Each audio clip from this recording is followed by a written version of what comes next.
The authority of heads of state and government of the Economic Community of West African States ECOWAS at an extraordinary session in Accra, chaired by Ghana's President Nana Addo Dankwa Akufo-Addo, to review the political developments in the Republic of Guinea, has decided that Guinea be suspended from all ECOWAS governing bodies until the restoration of constitutional order to ensure the conduct of presidential and legislative elections within 6 months, as well as ban on travels and freezing of accounts.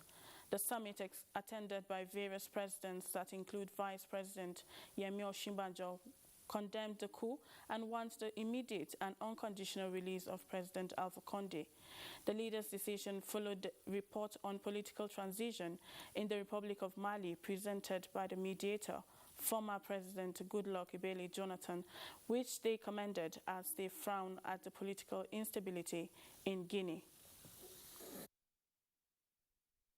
The delegation went to Guinea on Friday, the 10th of September, met the military leaders, and saw President Alpha Condé in his place of detention.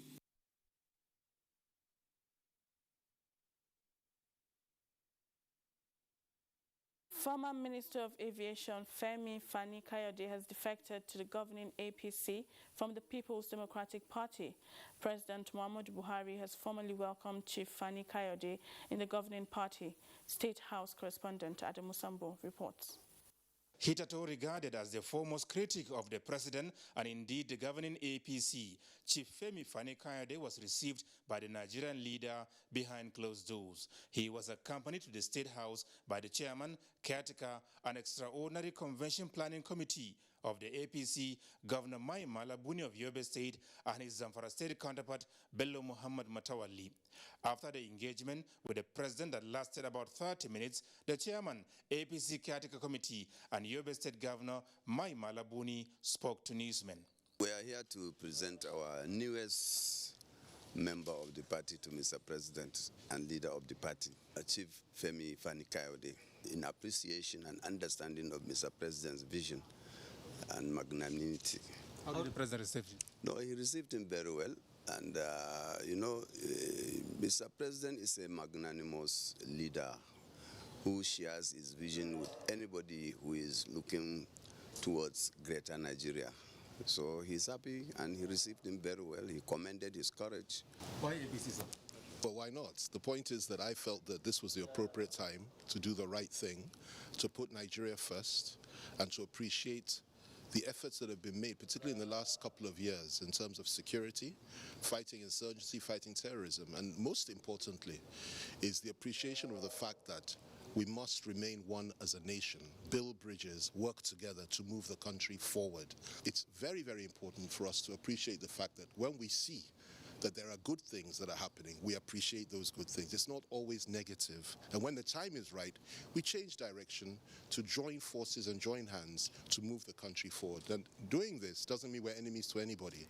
And those that want us to end up fighting one another in a war will be put to shame. And there are people that think like that, and that is what informed me to come here to meet Mr. President. He was very gracious, he was very good to me today, spoke so well, and it's an honor for me to be here, and we will move the country forward together. What will you be telling those that will criticize you for criticizing APC in the past and now you're in the past? I'll say that the only thing in life, the only constant thing in life is change. You can't hold me to what I've said in the past if circumstances change, and I will always bow to superior argument and logic. For me, the primary cause today, and let me say this, there's no way I will renege on my fundamental core values and principles. Anybody that knows me will tell you that. I believe in certain things, how the country should be moved forward. I will fight for that from within this party to ensure it's done. I believe in fairness and in equity.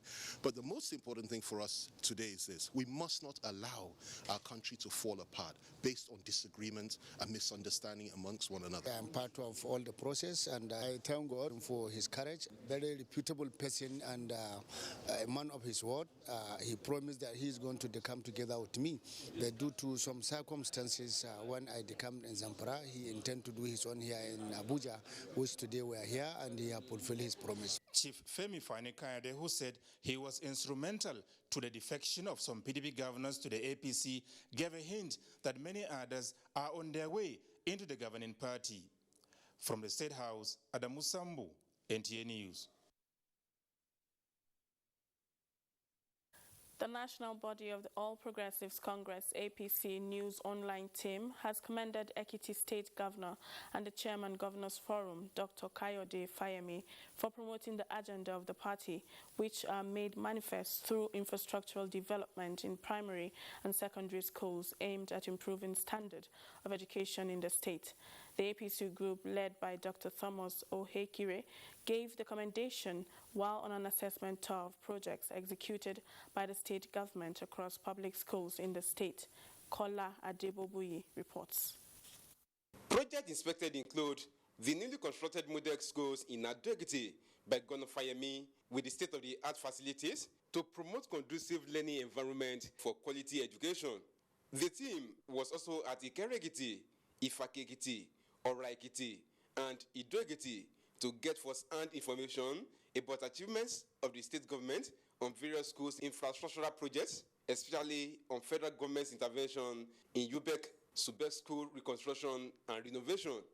The team leader, who is the national APC News Online publisher and chief editor, Dr. Thomas Ohekire, said the tour became imperative to ascertain efforts at providing quality primary and secondary education in APC-controlled states across the country and project such for the masses. So we're going around the country to have a critical analysis of the project, look at the impact-benefit analysis. Governor Fayemi has delivered very well on basic education.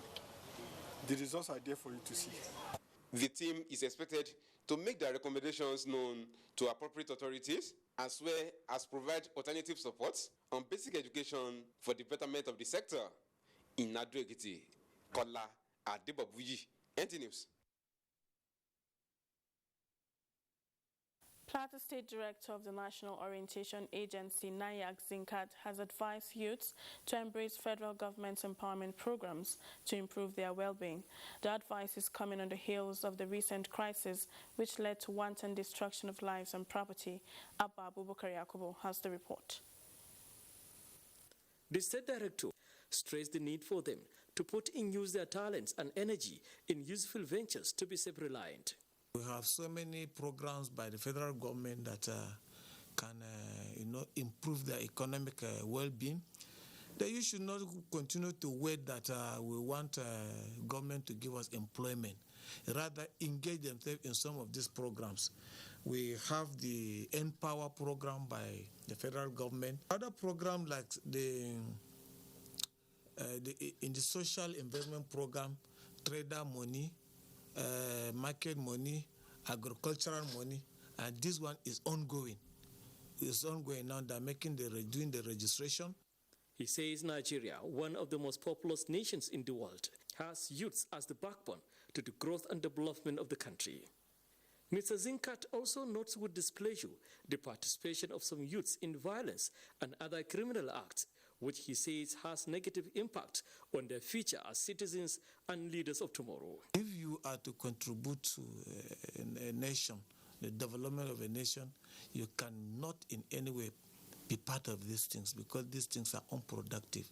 And so I will call on the youth not to be as, be used as political talks. They should not participate in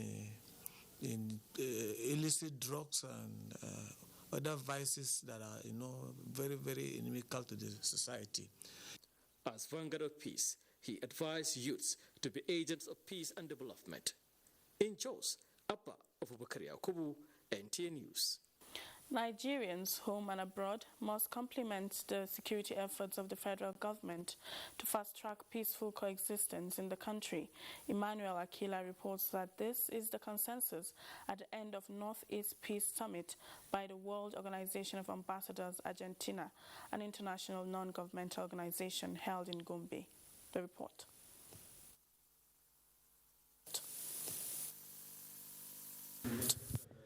Speakers at the Regional Peace Summit emphasized that peace is the prerequisite for development. And for Gombe State, the citadel of peace in the Northeast region, its discussion continues at every opportunity to talk about peaceful coexistence. Gombe State has remained the shock absorber of the fallout of the insurgency. You have seen how the influx of our brothers and sisters from the frontline states, and how Gombe State has opened up its space and provided its social amenities for its brothers that are displaced. It is very important that we all come together. Our hands must all be on deck to make sure that Nigeria and the world indeed have peace again, because without peace there cannot be any meaningful development. World Organization of Ambassadors Argentina is working with partners to complement the strides of the federal government to ensure lasting peace in the country. Peace is not a one-man's business. Neither can it be done by the government alone. It must have to be done collectively, both with the government and the citizens.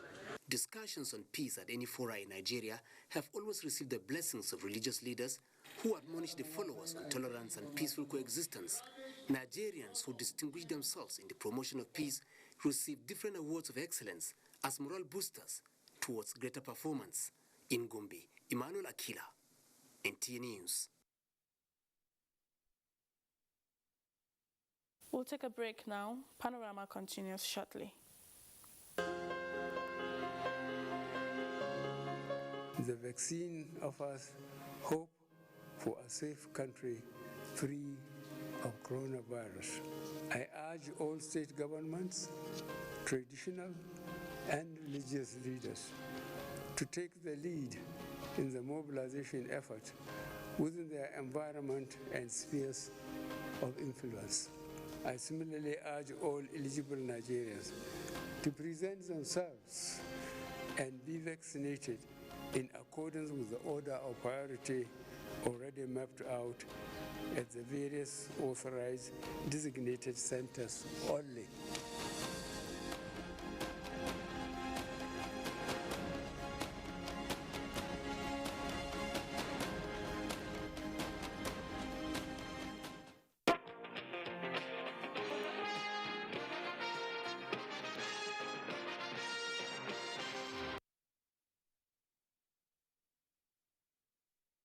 Thanks for staying tuned.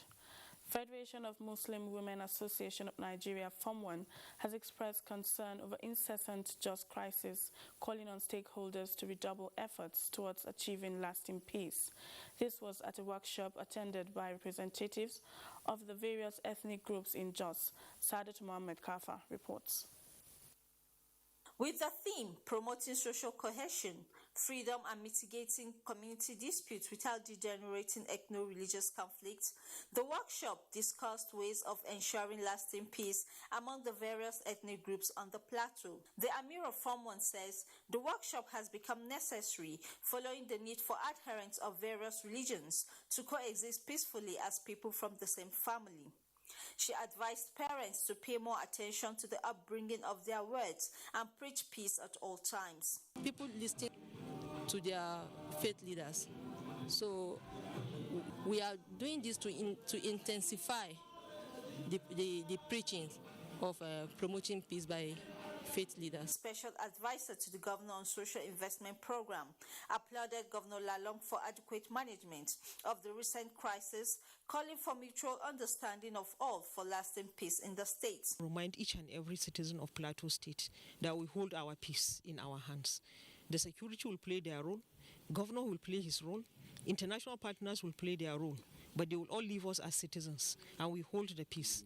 We should hold it, we should cherish it, we should share it with one another. So we have to learn how to live together because we needed each other, and also to actually comprehend ourselves, and also to learn how we can use this diversity to be our strength. Director General, Plateau Peace Building Agency, and the leadership of Christian Association of Nigeria in the states appealed to residents to choose the path of peace, as crisis has never done anyone good. To foster that kind of mutual understanding and cooperation, we must embrace it. We are all the same. There is no any difference between the Hausa, Fulani, Birom, and Aguta. Religion, we may differ, tribe, we may differ, but we're all human beings. And so much as we appreciate the value of the other, that lies also the evidence of our own civilization as a people. To respect each other's religion and live in peace with one another. We should respect the issue of freedom of worship. Participants at the end of the session promised to work towards peace. In Jos, Sadat Mohammed Kafa, NTA News. 12,000 batch C Stream 1 candidates of the NPower program in Plateau State are undergoing physical verification to validate their online applications for various vocations. Farmer Panyi monitored the exercise in Mangu and Barkinladi local government areas. The NPower program is a component of the social investment program designed for young graduates and non-graduates to harness their skills for innovation, entrepreneurship, and productivity. The physical verification, which targets N-Tech, N-Agro, and N-Health sectors, is meant to promote transparency as well as enhance proper documentation of the online applications. Beneficiaries lauded the initiative and smooth conduct of the exercise. I am very happy because I find myself among those that have this NPower but C. I will make sure that I open another account that will be saving my 30,000 so that at the end I will come and enroll an entrepreneur so that I will have another business. It's a welcome idea, very welcome idea. Farmers will really benefit out of it and they will really enjoy it. Similarly, registration for the Government Enterprise and Empowerment Program (GEP) is ongoing as authorities call on eligible candidates to avail themselves in good time. It's a welcome development to me. I think with this, it will get most of the youths off the streets. It will help them at the end of the day to get a starting point to whatever they want to diversify into. A laudable program, considering the benefits that will accrue from it. So it's commendable, highly commendable. People who are actually willing, to progress in business, in farming, in trading, but are incapacitated. But this program will go a long way, encouraging and empowering this group of people. Successful candidates will be shortlisted for physical screening to certify their eligibility for the various positions. In Jos, from Apanyi, NTA News. And with me in the studio is the NCIP focal person in the state, Dr. Sumaye Hamza, to tell us more about the physical verification. You're welcome, ma'am. Thank you very much. Good afternoon. Okay, let's start with the physical verification for online candidates is in progress. Yes. What are the requirements for the exercise? The physical verification, which is about the third process of selection, requires that the candidate brings a printout of the ID number, for the NPower application ID number, then a valid identification card, voter's card, printout of their national identification, and then their credentials, birth certificate, their highest qualification, their primary school certificate. All these are relevant for the physical verification. After which they do a thumb print to make sure that it matches with the thumb print they already did during the process of application. Okay, so we understand the exercise is going on in all the local government areas. Yes. So how would you assess the process? So far, the physical verification, I must say, is going on progressively without any hitches. So far, in the first week, it's supposed to last 2 weeks. By the 24th of this month, it should end. But today, 17th, being the first week, we've covered up to 65% of implementation. So a lot of candidates have already been verified, and a lot are still coming. By the 24th, we would have verified all the candidates that have been deployed in Plateau State. Okay, so the exercise is meant to verify the authenticity of online applications. Have you recorded any case of falsification? Well, not actually falsification, but we have recorded some few cases of overage. Okay. Because it's supposed to be between 18 and 35 years of age. So some of them will come and they are already 38. Perhaps because the application was 1 year back, so they felt they could still go ahead and do the application. But this physical verification will now determine whether the age range of the candidate is between 18 and 35. Anybody who is above that age will be advised appropriately because there are a lot of interventions that are meant for Nigerians. And so if somebody does not get NPower, you stand the chance of getting another one. Okay. So what next after this verification exercise? Yes, after the verification exercise, there will be deployment. Even though some of them have already accessed their deployment letters, but we still have issues of distance and issues of fear of insecurity and things like that. So we will always tell them there's no cause for alarm. So long as you are in Plateau State, within the local government you have been deployed, the issue of deployment to a distant place shouldn't be a problem. So after this physical exercise, every eligible candidate will now be able to access their deployment letter, and they will be able to download it and print it and then take it to the place of primary assignment, PPA, where the head of the PPA will endorse, and then they are good to go. Okay, so any other word? What's the way forward after all of this? After all of this, this batch C, stream 1, will have a training package attached to the component of implementation, because we want to prepare them so that at the end of the intervention, they should be self-sufficient, and they should have a plan to do a business, engage in entrepreneurship, so that they can be able to take care of themselves. So all these things will go on as the beneficiaries are doing their work. Okay, so thank you so much, ma'am, for finding time to be here. It's my pleasure. Thank you so much. All right. A new report, United in Science, released by the World Meteorological Organization, is warning the global community of imminent extreme heat as a result of rising global temperatures, already fueling devastating extreme weather events around the world, with escalating impacts on economies and societies. Onengie Fineface reports. COVID-19 did not slow the relentless advance of climate change, says the World Meteorological Organization United in Science report. Instead, greenhouse gas concentrations in the atmosphere continue at record levels, committing the planet to dangerous future warming. And the consequences will be catastrophic. United Nations Secretary General Antonio Guterres says the report shows how off course the world is in reducing carbon emissions. Costly fires, floods, and extreme weather events are increasing everywhere, he says, adding that these changes are just the beginning of wars to come unless there are immediate reductions in greenhouse gas emissions. This report by the United Nations and Global Scientific Partner Organization is clear. We really are out of time. We must act now to prevent further irreversible damage.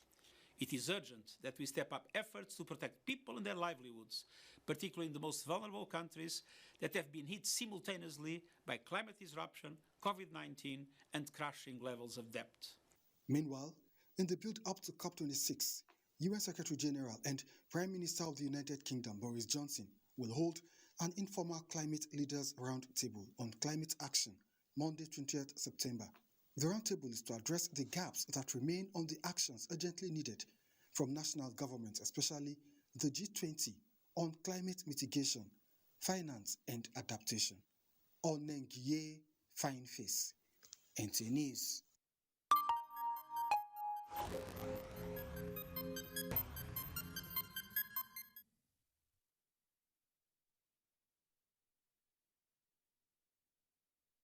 Rate of COVID-19 infection remains high, with 601 new cases recorded in the last 24 hours.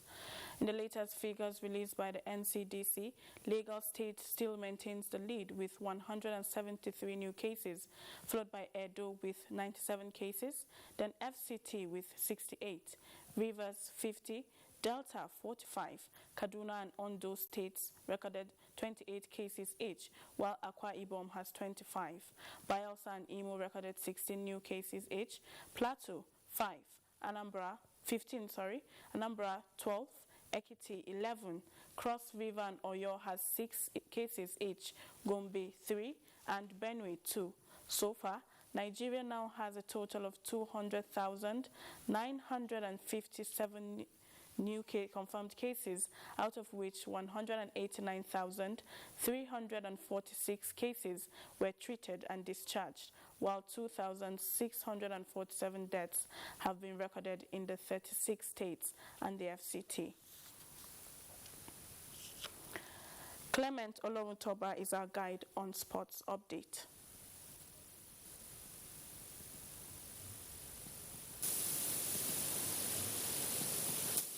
Nigeria remained unmoved in the September FIFA rankings. Despite back-to-back wins in the road to 2022 World Cup qualifiers against Liberia and Cape Verde, the Eagles of Nigeria sit in the 34th position, same as they were in the August rankings. Can you imagine Nigeria playing 2 matches and winning of them and not even improving on the FIFA ranking? So it's as if we are just stagnant where we are right now. I think we should just move our attention away from the ranking and focus on doing well as a national team. Senegal are Africa's highest ranked team as they are in 20th place, Tunisia 25th, and the 2019 AFCON champions Algeria are placed in 30th, with Morocco in 33rd.